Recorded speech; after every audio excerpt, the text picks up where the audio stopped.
Chapitre 23. Au fil des saisons. Personne ne s'étonne que, sous nos latitudes, les forêts se dénudent en automne et reverdissent au printemps. Pourtant, la chute et la repousse annuelle des feuilles sont un petit miracle, car le processus implique que les arbres aient la notion du temps. Comment savent-ils que l'hiver arrive ou que la hausse des températures n'est pas un bref aléa climatique, mais l'annonce du printemps? Il serait logique qu'une succession de journées plus chaudes déclenche l'éclosion des bourgeons, puisque l'eau présente dans le tronc de l'arbre dégèle et recommence à circuler. Mais curieusement, les bourgeons s'ouvrent d'autant plus tôt que l'hiver a été rude.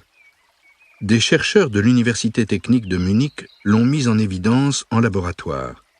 Plus la saison froide a été chaude, plus la mise à feuille de rameaux de hêtre a été tardive. Ce qui, de prime abord, paraît incohérent. D'autant que de nombreux autres végétaux, dont les plantes herbacées, se réveillent souvent dès janvier et, pour certains, commencent même déjà à fleurir en tout début d'année. Serait-ce qu'en l'absence de température inférieure à zéro, les arbres ne connaîtraient pas de repos hivernal réparateur et ne seraient pas d'attaque au printemps? Dans le contexte actuel de réchauffement climatique, ce serait plutôt un point négatif, car les espèces moins enclines à la dormance développent leur nouveau feuillage plus tôt et prennent ainsi l'avantage sur les autres. Nous connaissons partout en Europe des périodes de température très douces en janvier et février, sans que la moindre verdure pointe chez les chênes ou les hêtres. Comment savent-ils que le moment n'est pas encore venu de former de nouvelles pousses? L'observation des arbres fruitiers a permis de trouver la solution d'une petite partie de l'énigme. Il semblerait que les arbres sachent compter. Il faut qu'un certain nombre de journées chaudes soient dépassées pour qu'ils se fient au thermomètre et considèrent que l'hiver est derrière eux. Cependant, la seule hausse des températures ne fait pas le printemps. La chute et le renouvellement du feuillage dépendent non seulement des températures, mais aussi de la longueur des jours.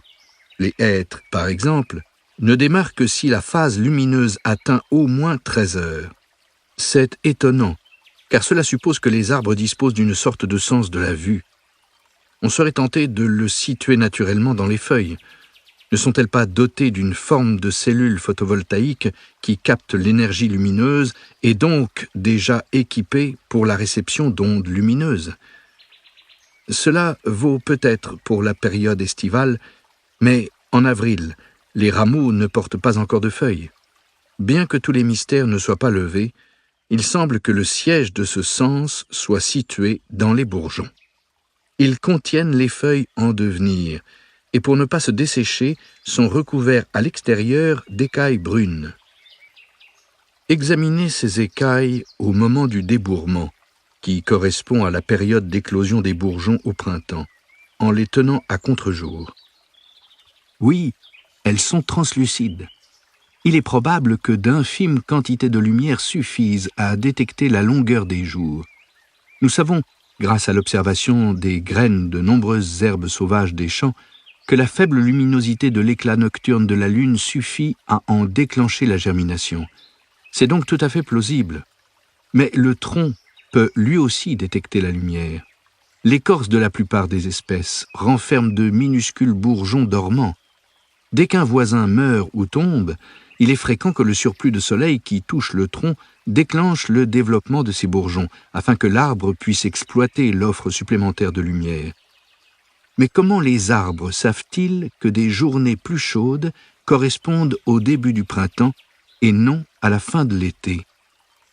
Leur bonne réaction est induite par une combinaison des températures et de la durée de jour.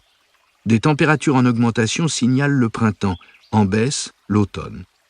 C'est notamment la capacité des arbres à percevoir cette configuration qui permet à des espèces européennes comme le chêne ou le hêtre de s'adapter au rythme inverse de l'hémisphère sud, par exemple lorsqu'ils sont exportés et replantés en Nouvelle-Zélande. Pour revenir à un sujet déjà évoqué, c'est aussi une nouvelle preuve de la capacité de mémorisation des arbres. Comment, sinon, pourrait-il comparer des phases lumineuses? comment pourrait-il additionner une journée chaude à une autre? Quand des températures élevées en automne succèdent à une année chaude, il arrive que des arbres perdent la notion du temps et se mettent à bourgeonner en septembre, voire forment de nouvelles feuilles. Lorsque le froid qui se faisait attendre arrive, ces écervelés en paient les conséquences. Le tissu des nouvelles pousses n'a pas eu le temps d'ahouter, c'est-à-dire de se lignifier pour résister au froid. Quant aux feuilles, elles sont vulnérables quel que soit leur âge. Il est inévitable que le nouveau feuillage gèle.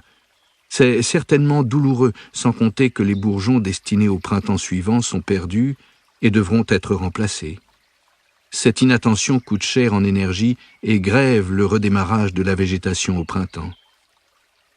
Si la perception du temps permet aux arbres de réguler la pousse de leur feuillage, elle est au moins aussi précieuse pour assurer leur descendance. Il est important que les graines qui tombent au sol en automne ne germent pas aussitôt, sous peine de courir 2 risques. Le premier est le risque de gel, auquel seraient exposés les jeunes plantules qui n'auraient pas eu le temps d'ahouter avant l'arrivée du froid.